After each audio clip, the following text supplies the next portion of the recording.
La grâce et la miséricorde. Quelle est la différence? Grâce versus miséricorde. La plupart des chrétiens confondent ces deux-là. Mes chers frères et sœurs en Christ, la grâce et la miséricorde ne sont pas la même chose. L'une retient le châtiment, l'autre vous donne ce que vous ne méritez pas. Et si vous les confondez, vous pourriez mal comprendre comment Dieu traite vraiment le péché, le pardon et votre avenir. Aujourd'hui, nous décomposons la distinction entre la grâce et la miséricorde, de manière biblique, claire et puissante. Les chrétiens disent ces mots tout le temps, Seigneur, aie pitié. Merci pour ta grâce. Mais très peu de croyants peuvent expliquer la différence.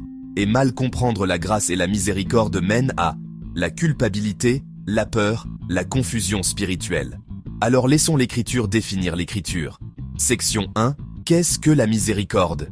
La miséricorde signifie ne pas recevoir le châtiment que vous méritez. La Bible dit « L'Éternel est miséricordieux et clément, lent à la colère et riche en bonté ». Psaume 103, verset 8. Grâce à la miséricorde, vous méritiez le jugement. Dieu l'a retenu, vous méritiez la condamnation. Dieu a montré de la compassion. La miséricorde regarde votre péché et dit « Je ne te punirai pas comme tu le mérites ». Section 2. Qu'est-ce que la grâce? La grâce va plus loin. La grâce signifie recevoir des bénédictions que vous ne méritiez pas. Car c'est par la grâce que vous êtes sauvés, par le moyen de la foi. C'est un don de Dieu. Éphésiens 2, verset 8. La miséricorde enlève le négatif. La grâce ajoute le positif. La miséricorde dit « Votre dette est annulée ». La grâce dit « Maintenant, viens t'asseoir à la table ». Section 3. Grâce vs miséricorde. Laissez-moi clarifier. Miséricorde. Vous n'êtes pas condamné. Grâce. Vous êtes adopté. Miséricorde. Vous êtes épargné. Grâce. Vous êtes fortifié. Miséricorde. Dieu arrête le jugement. Grâce. Dieu déverse la faveur. La miséricorde vous garde hors de l'enfer. La grâce vous intègre dans la famille de Dieu. Section 4. La croix.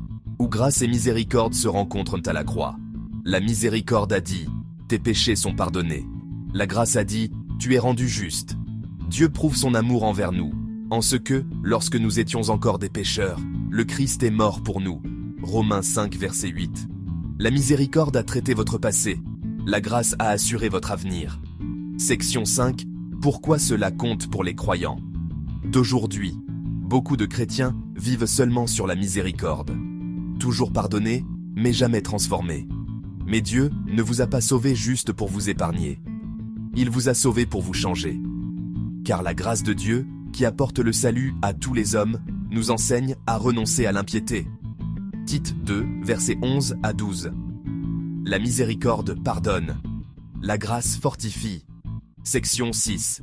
Auto-vérification. Demandez-vous honnêtement, est-ce que je demande seulement à Dieu de me pardonner? Ou est-ce que je laisse sa grâce me transformer? Est-ce que je vis reconnaissant pour la miséricorde, mais résistant à l'obéissance fortifiée par la grâce? Parce que la miséricorde soulève la culpabilité. La grâce change les vies. Si vous voulez une vérité biblique expliquée simplement et puissamment, abonnez-vous à cette chaîne. Nous n'expliquons pas seulement l'Écriture, nous la vivons. Maintenant, je veux entendre de vous. Laquelle pensez-vous que la plupart des chrétiens privilégièrent le plus? La grâce ou la miséricorde? De laquelle avez-vous le plus besoin en ce moment? Commentez « J'ai besoin de grâce » ou « J'ai besoin de miséricorde ». Votre réponse pourrait bénir quelqu'un d'autre. La miséricorde vous a sauvé du jugement. La grâce vous a donné une nouvelle vie. Ne vous arrêtez pas au pardon. Marchez dans la transformation. Que Dieu vous bénisse et à la prochaine vidéo.